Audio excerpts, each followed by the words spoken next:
Hello बच्चों, let us read this question.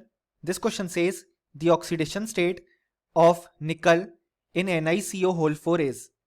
और हमारे ऑप्शन हैं, option A 0, option B +8, option C +4, option D +2. So इस question में हमसे कहा गया है कि NiCO होल 4 में निकल का ऑक्सीडेशन स्टेट कितना होगा. सो इस क्वेश्चन को सॉल्व करने के लिए हमें जो की कॉन्सेप्ट रिक्वायर्ड है वो है कॉन्सेप्ट ऑफ ऑक्सीडेशन स्टेट. अब यहाँ पे हमारे पास NiCO होल 4 गिवन है. सो ये हमारे पास एक मेटल कार्बोनाइल है. अब यहाँ पे जो CO है या बेसिकली जो कार्बन मोनोऑक्साइड वाला पार्ट है उसका जो ऑक्सीडेशन नंबर आता है वो आता है 0.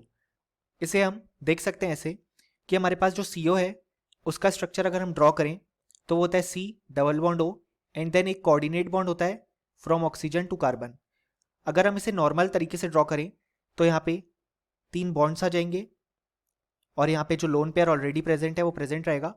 अब हमने कोऑर्डिनेट बॉन्ड रिमूव किया है. सो यहाँ पे प्लस चार्ज आएगा ऑक्सीजन पे और माइनस चार्ज आएगा कार्बन पे, क्योंकि जब हम कोऑर्डिनेट बॉन्ड रिमूव करते हैं तो जो एटम इलेक्ट्रॉन डोनेट करता है उस पर प्लस चार्ज आता है और जो इलेक्ट्रॉन गेन करता है उस पर माइनस चार्ज. सो हम देख सकते हैं कि उसके ऊपर नेट चार्ज जो है वो है 0. इसी कारण से इसका ऑक्सीडेशन नंबर होता है 0. अब हमारे पास कार्बन मोनोऑक्साइड का ऑक्सीडेशन नंबर मिल चुका है. सो हम निकल का Y अज्यूम करते हैं. सो हम लिख सकते हैं Y +4 × 0, क्योंकि कार्बन मोनोऑक्साइड वाले पार्ट का ऑक्सीडेशन नंबर है 0, इज इक्वल टू 0 आना चाहिए क्योंकि नेट चार्ज 0 है, यानी कि Y की वैल्यू आ गई 0.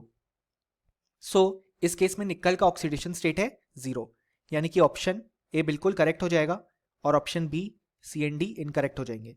सो फाइनली हम बोल सकते हैं कि इस क्वेश्चन का हमारे पास जो करेक्ट आंसर आया वो आया ऑप्शन ए.